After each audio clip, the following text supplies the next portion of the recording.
LUMA Island is an adventure game with farming and life sim elements where you explore a gorgeous island and slowly turn your oceanside camper into a cozy farm. There's also crafting, quests and puzzles, 7 professions to choose from, each with a unique path in the game, multiplayer with up to 4 friends, and LUMA Island is set to release for Steam and Steam Deck on November 20th.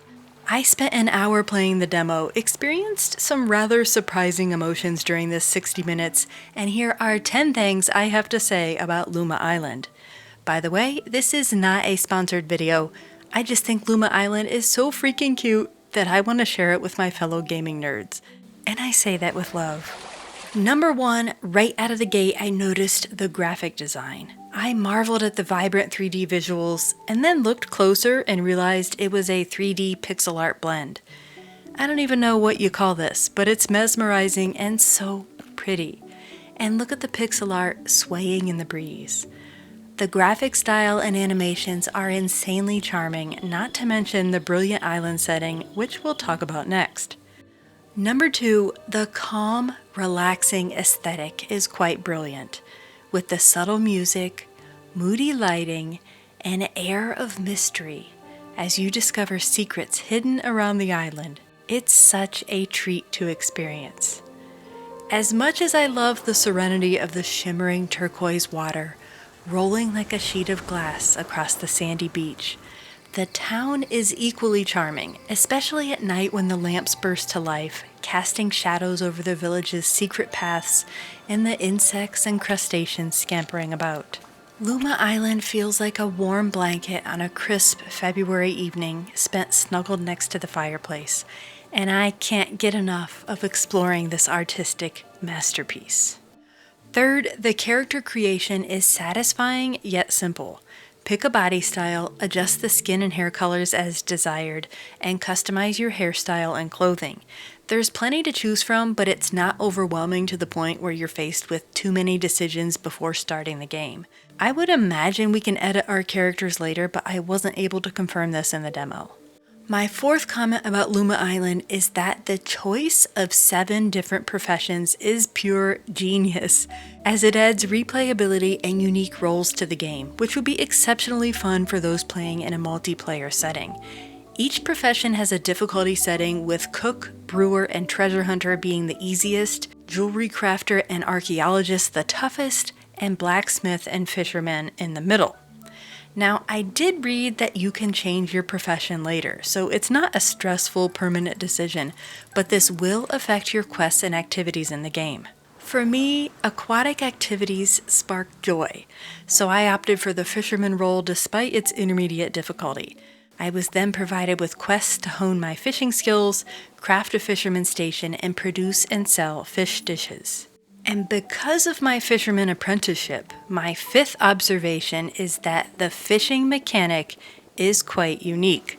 After using my net to catch caterpillars for bait, I dangled the wiggly guys above the fish in the crystal clear water, waited for them to nibble, and then used my joystick to follow the fish with my hook until it was able to be reeled in. It was tricky to maneuver the camera to keep the fish in view while simultaneously aiming the hook, but I quickly got the hang of it and found it different and relaxing. Number 6, the LUMA Island town is like a maze, with distinct paths that wind you around buildings, through backyard gates, up and down stairs, and into alleys and secretive trails. Although it can be a bit disorienting to navigate, there are many treasures to discover in this adorable seaside labyrinth. And this brings us to number 7, the movement mechanics, and specifically the lack of a jumping ability. There were so many times when I would find an elevated treasure chest or critter just out of my reach. But if I could just jump a little, I could reach it. I'm sure this was intentional to motivate and reward players for progressing their skill level and unlocking new abilities and tools, but it was frustrating only to be able to walk. I know I'm going to get some hate in the comments for these well-intentioned criticisms, but let me add 2 more. The map, well, it kinda sucks.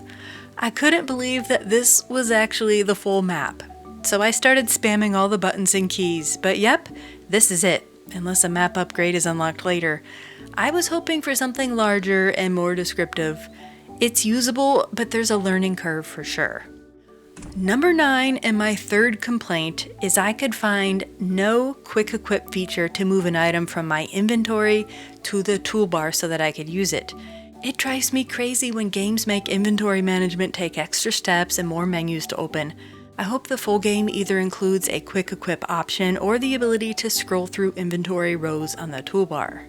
Let's end on a positive note. Number 10 is the cozy factor. I was pleasantly shocked to discover that Luma Island has no stamina or curfew to worry about, so you can chop, harvest, craft, and explore to your heart's delight without having to eat, rest, or even sleep, unless you want to advance the time of day.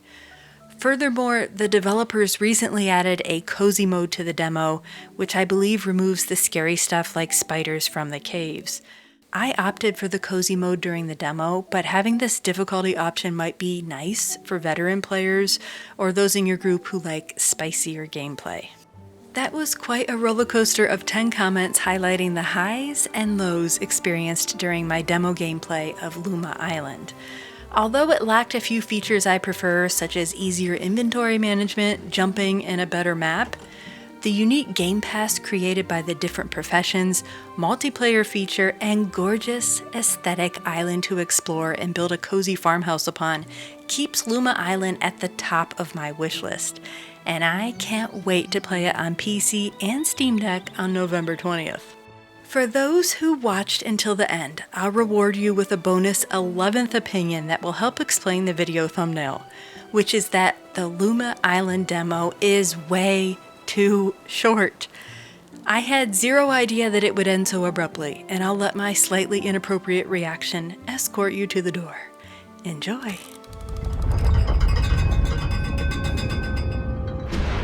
What the hell? No, come on, why do you do that to me? I was having so much fun, and I'm so mad I didn't know that there was a limit on days I would not have gone to sleep. And that's the sign of a good game, because I wanted to keep playing. I didn't even get to go to the mines, and I wanted to explore the town more. It's so beautiful, and I can't wait to try the other professions. Let me know in the comments what you thought of Luma Island.